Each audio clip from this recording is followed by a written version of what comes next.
હર હર મહાદેવ, જય ગિરનારી। તો આપણે પરિક્રમા કરીને વિયાયા છે તો જાણવા મળ્યું છે કે 2 દિવસ પહેલાં આગલા બીજા દિવસે 9 લોકોના મૃત્યુ પામ્યું છે અને 43 થી 50 લોકો ગુમ થઈ ગયેલા છે। તો મિત્રો સાવચેતીથી રહ્યો। આજ અને છેલ્લો દિવસ છે તો એક 90 વર્ષના દાદી છે જે તમને પડખે સ્ક્રીનમાં બતાવીશ તો તમે એ જોઈ લીધો કે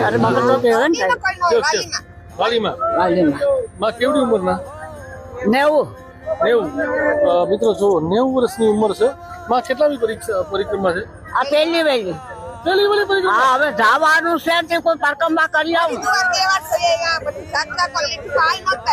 હે બેન? બધીમાં સાત્રા સહી આવ્યા, હરિદ્વાર સહી આવ્યા, 2 વાર બધી સાત્રા તો કરી એમને આ 90 વર્ષે કેમ મગજમાં આવ્યું કે આ પરિક્રમા કરીએ? મારો દીકરો મારી વહુ કે હાલો માં અંદર થઈ ગયો ગરુદત્તાત્રી બાપાનો અંદર વિના તો વાતો નથી। ક્યારે શરૂ કરી પરિક્રમા? કેટલા વાગે? 8 વાગે। આજે અને 12 કિલોમીટર હાલી લીધું? હા, ઓ બાપ, 12 કિલોમીટરમાં અમે ઉભા છીએ। ગરુદત્તાત્રીની મારા રામની ને ઉપરવાળાની દયા મંદિર લગન લખાણા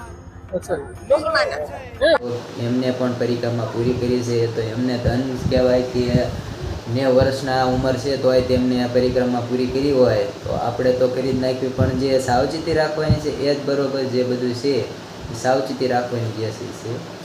અને 9 લોકો અત્યાર સુધીમાં હાર્ટ એટેકથી મૃત્યુ પામેલા છે તો પડખે તમને સ્ક્રીનમાં બધું બતાવી દઈશ। તો મિત્રો તમે વિડીયોને પૂરેપૂરો જોઈ લેજો અને ભજન ભોજન અને આનંદ સૌ અહીંયા બધું થાય છે, પણ અત્યારે જે માણસો જે આવે છે લોકો તે અત્યારે કંઈ જોતા નથી, તે કોઈનું કંઈ જોતા નથી અને પોતપોતાનું અત્યારે કરી રહ્યા છે। એક દાદા છે તે પહેલાં 45 વર્ષથી છેલ્લા રસોડું ચલાવી રહ્યા છે માળવેલની પડી પાસે। તો મિત્રો તમે જોઈ શકો છો, મારું નામ ગાંડુભાઈ। આ ક્ષેત્ર તમે ચાલુ કર્યું?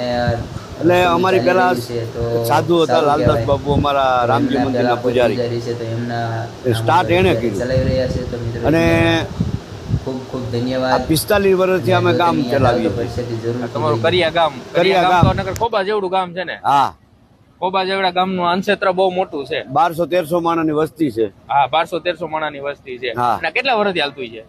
60 વર્ષ થઈ ગયા। 60 વર્ષ થઈ ગયા અનક્ષેત્ર હાલે એના। હા, અને આ પેલેથી આ જગ્યા હાલે ને, જેમ કે આપણે મારવેલાની પાછળ, આ મંદિરની પાછળ જ। મારવેલામાં। હા, માળવેલામાં જ। મિત્રો ગમે તે પરિક્રમામાં આવતી પરિક્રમામાં તમે આવો ને એટલે આ અનક્ષેત્રની અવશ્ય મુલાકાત લેજો।